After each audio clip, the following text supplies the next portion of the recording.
Olá, amigos. Boa tarde a todos. Sejam todos bem-vindos ao nosso culto do Evangelho no Lar. Esse culto que é uma iniciativa do Prozebem TV, que diariamente, às 17 horas, realiza esse culto do Evangelho no Lar, nos dando a oportunidade de buscarmos as luzes do Evangelho para a nossa vida.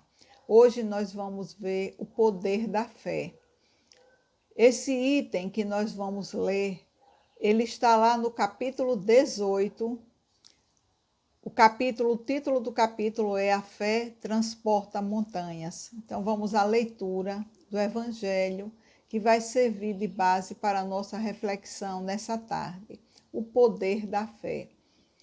O poder da fé se demonstra de modo especial na ação magnética.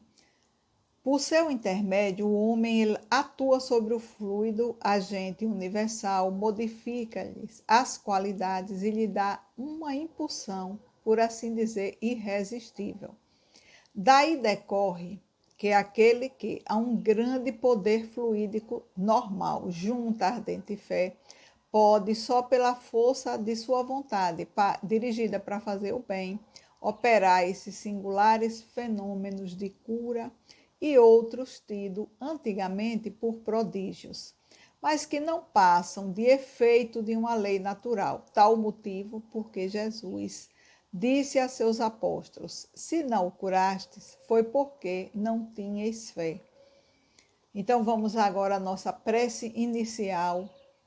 Quem quiser pode fechar os olhos, pode colocar um copo com água para pedir espiritualidade amiga que possa fluidificar essa água. Então, vamos fazer inicialmente uma respiração bem profunda, mentalizando que a calma, a serenidade, a paz já nos envolve. Fruto dessa comunhão que nós estamos estabelecendo com Deus, com os amigos espirituais, os protetores dessa casa de oração. E rogamos a esses amigos espirituais que eles possam derramar sobre todos os lares conectados nessa vibração, as luzes que esses lares estejam a necessitar. Possam levar também bênçãos de saúde, de paz, de harmonia. E que também, Senhor, essa vibração possa se espargir por todo o nosso planeta Terra. Nesses instantes em que estamos passando por tantas dificuldades, rogamos que possamos nos fortalecer na fé, na esperança e no amor, na certeza que Jesus, o governador espiritual da Terra, está velando por cada um de nós. Nos protege, nos ilumina e nos inspira nessa tarde. Que Deus seja louvado. Então, meus amigos, nós vamos buscar nessa leitura fazer as reflexões em torno da fé, né? De todos os feitos de Jesus que deram prova do seu poder, são muitos fatos que deram esse testemunho do quanto Jesus tinha poder. Mateus, ele cita muitos fatos com esse objetivo, né, de provar que ele era o Messias aguardado. Então, Jesus veio para aliviar o sofrimento de toda a humanidade. Por isso que ele disse: vinde a mim, todos vós que estáis cansados e fatigados, e eu vos aliviarei.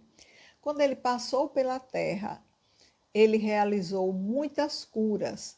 Paralíticos, endemoniados, leprosos, muitos foram curados pelo seu magnetismo, porque o poder magnético do Cristo era muito grande, era imenso. Os fluidos purificados que ele externava, tinha esse poder de curar a todos aqueles que estivessem receptivos à cura.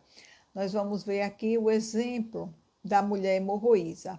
O encontro que Jesus teve com a mulher hemorroísa, que padecia de uma hemorragia havia 12 anos. Esse fato ele está narrado no Evangelho de Mateus, no Evangelho de Marcos e também no Evangelho de Lucas. E nos demonstram uma fé imensa dessa mulher.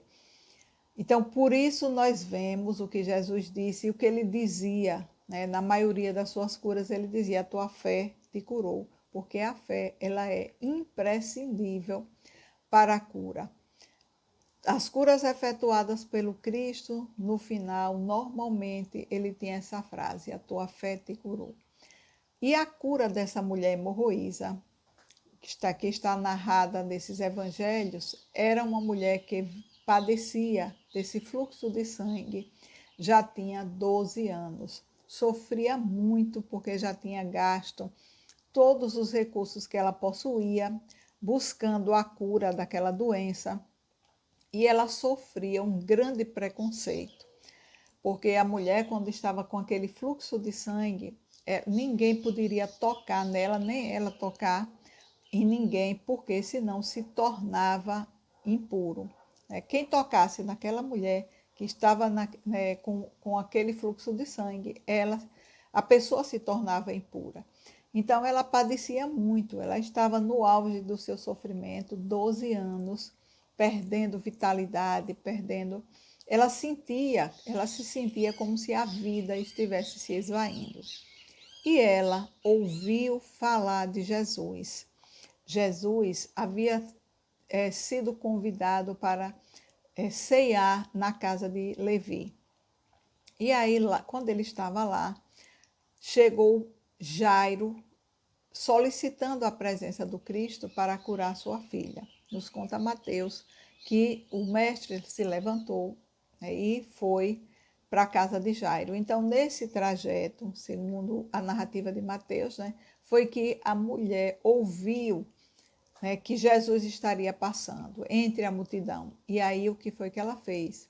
Ela juntou todas as suas forças e foi em busca do mestre, trazendo para todos nós a primeira grande lição, é que ela não ficou naquela fé inerte, ela teve atitude, ouviu falar do Cristo e não perdeu a oportunidade. Quantas pessoas ouvem falar do Cristo e permanecem de longe?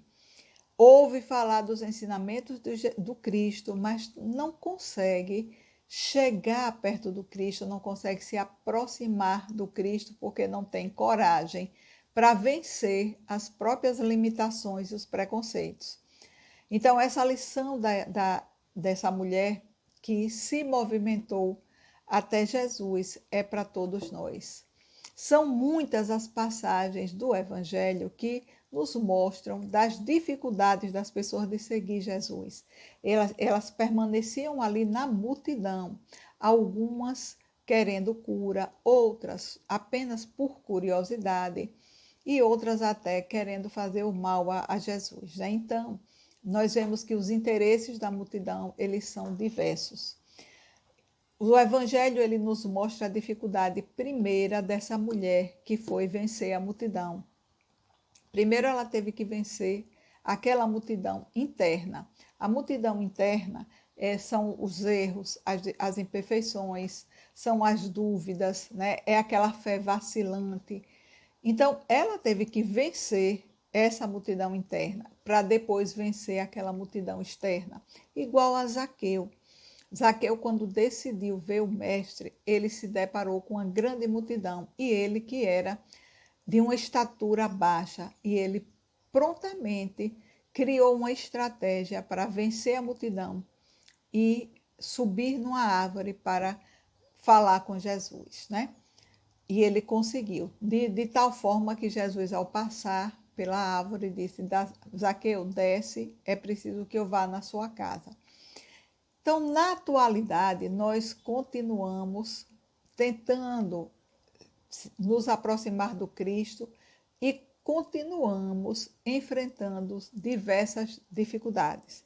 Vencidas as resistências internas, vencida, né, a acomodação, os preconceitos, nós vamos ter que vencer as nossas chagas morais, né? Temos que assumir que nós temos essas chagas morais e como Jesus nos diz no seu evangelho, que ele não veio trazer a paz, mas trazer a espada, ter coragem, ter força para trabalhar essas dificuldades. E Jesus nos disse, né? No mundo terei tribulações, mas tende bom ânimo. Não desanimar. Não desanimar diante da tarefa que tem que desempenhar, da tarefa interna. Mas nós temos também, além desses obstáculos internos, nós temos obstáculos externos ligados à vida material. Muitos de nós gastamos muito tempo com os compromissos de ordem material, as exigências da profissão. Às vezes a pessoa se dedica muito ao trabalho, não tem aquele equilíbrio. Ou algumas outras se preocupam muito com o lazer, lazer todos os dias, lazer todas as noites. Aquela questão do consumismo, ou a preocupação exagerada com a aparência, com a forma física. E ainda tem outros impedimentos relativos à tecnologia que são tão comuns na época de hoje. Não que a tecnologia seja nociva, a tecnologia é maravilhosa. Nós estamos aqui ligados, então ela favorece muita coisa boa. Acontece que, a depender do uso que nós fizermos dessa tecnologia, é que ela pode ser nociva. Aquelas pessoas que se encantam pelos jogos e aí gastam um tempo muito grande só jogando na internet, né, nos celulares. Então, essa preocupação a gente tem que ter. O que nós estamos fazendo do tempo que nós temos aqui encarnados, porque esse tempo que nós estamos aqui, nós vamos prestar contas. Nós viemos com tarefas a fazer, tarefas que não cabe a ninguém fazer, só a nós. E essa mulher, né, dando prosseguimento a essa mulher hemorroísa, ela tinha certeza que se ela tocasse ao menos na roupa do Cristo, ela sarava.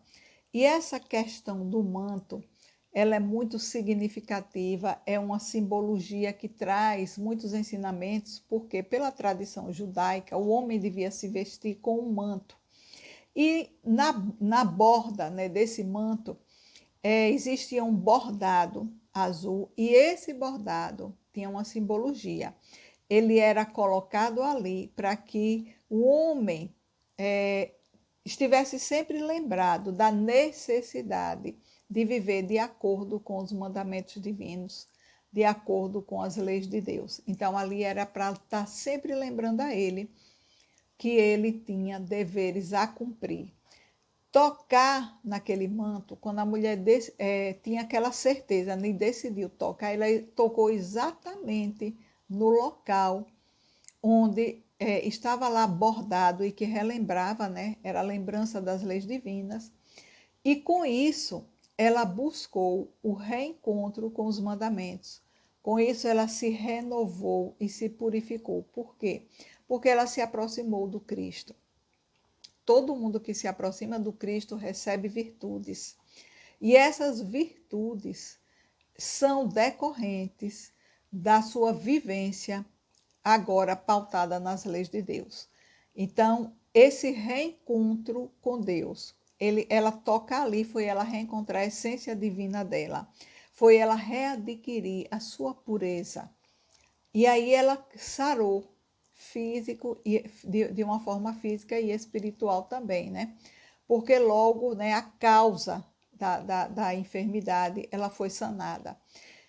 Quando nós nos distanciamos das leis divinas, nós perdemos vitalidade, nós nos sentimos fracos, nós nos sentimos como se a vida tivesse se esvaindo mesmo. E Jesus, quando a mulher tocou, ele sentiu que dele tinha saído virtudes. Então ele perguntou aos discípulos: quem me tocou? Os discípulos ficaram surpresos porque existia muita gente ali esbarrando no Cristo. Como é que ele perguntava quem tocou a ele? E ele disse: alguém me tocou porque eu senti que de mim saiu virtudes. A mulher que estava próximo se aproximou do mestre contou toda a verdade a ele e ele, de uma forma amorosa, acolhedora, disse: filha, vai, a tua fé te salvou, vai em paz. Então, o poder fluídico do Cristo, a fé enorme da mulher, permitiu que acontecesse a cura, porque Jesus, ele externava os fluidos, como até hoje ele externa, né?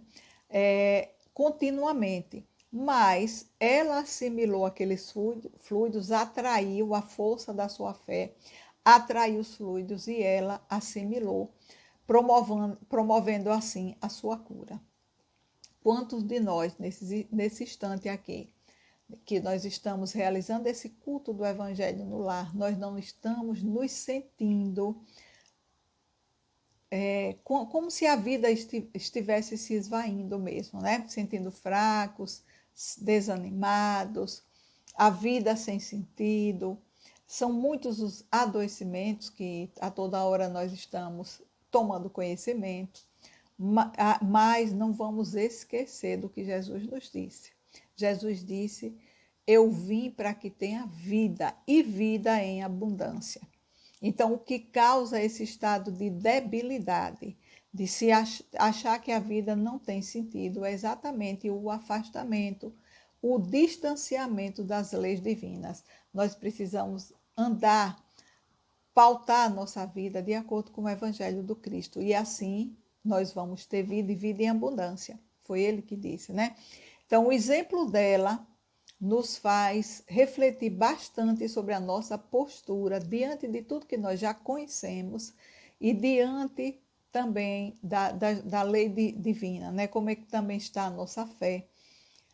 Ela demonstrou ter uma fé ativa, operante, teve atitude, mobilizou as forças para buscar se aproximar de Jesus, né? Então, essa é uma lição para todos nós. Venceu as dificuldades, venceu as resistências, chegou próximo de Jesus e obteve a cura. E ela não esperou que ninguém fizesse isso para ela.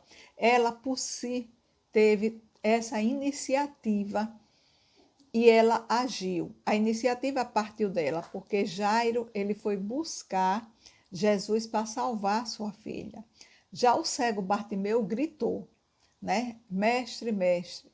Mas essa mulher hemorroísa não, ela silenciosamente, apenas com sua força interior, o seu desejo ardente de se curar, fez com que ela se movimentasse para até ele. Então, o poder da cura, como nós lemos no Evangelho logo no início, né, é demonstrado pela ação do magnetismo. Mas nós vimos dessa narrativa que não basta a ação, não basta a ação do magnetismo, porque Jesus andava no meio da multidão e nem todos foram curados, porque nem todos tinham a fé que aquela mulher tinha, também o merecimento, né? Então tem algumas coisas que se agregam para que esse fato aconteça. Mas uma coisa preponderante é a fé. E ela disse: a tua fé, Jesus disse, a tua fé te salvou, como ele disse em tantas outras curas, né? Ela, ao se aproximar do Cristo, ela se curou do físico como também do espiritual, que é o mais importante, né? Então, o importante não é só a restauração da saúde, mas o importante também, e mais importante até, é o reequilíbrio moral. É buscar pautar a vida no Evangelho, viver de acordo com o Evangelho e fortalecer a fé. Né? Emmanuel diz que o enfermo descrente da ação de todos os remédios é o primeiro a trabalhar contra a sua segurança.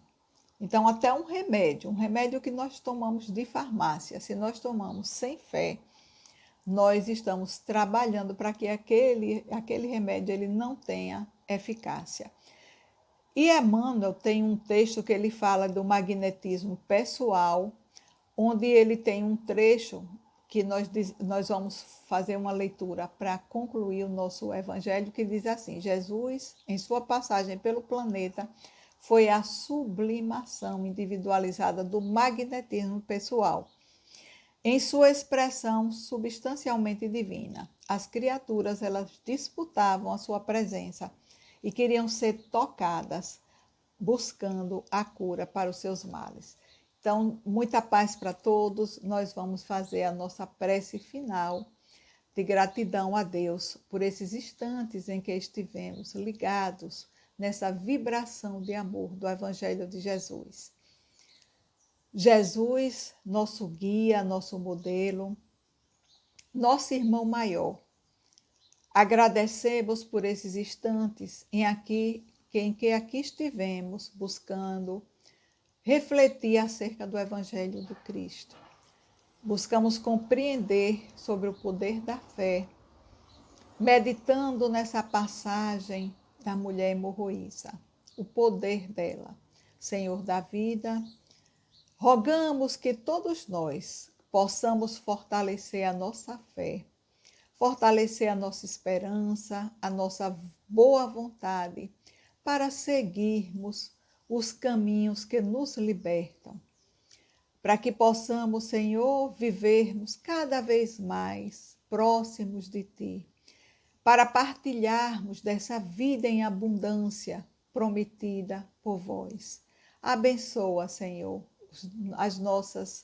o nosso desejo, a nossa vontade nessa tarde, de sermos melhores, mais fraternos, mais humanos, de buscarmos conhecer o Teu Evangelho e tomarmos como padrão nas nossas vidas, na nossa caminhada, o nosso fazer, que ele seja de acordo com os Teus ensinos, com aquilo que nós já conseguimos conhecer e aprender. Nos auxilia a transformar esse conhecimento em prática. E que a Tua paz, a Tua luz e a Tua misericórdia envolva todos nós. Nos abasteça, Senhor, com Teu amor. Que Deus seja louvado. Muita paz e até a próxima oportunidade.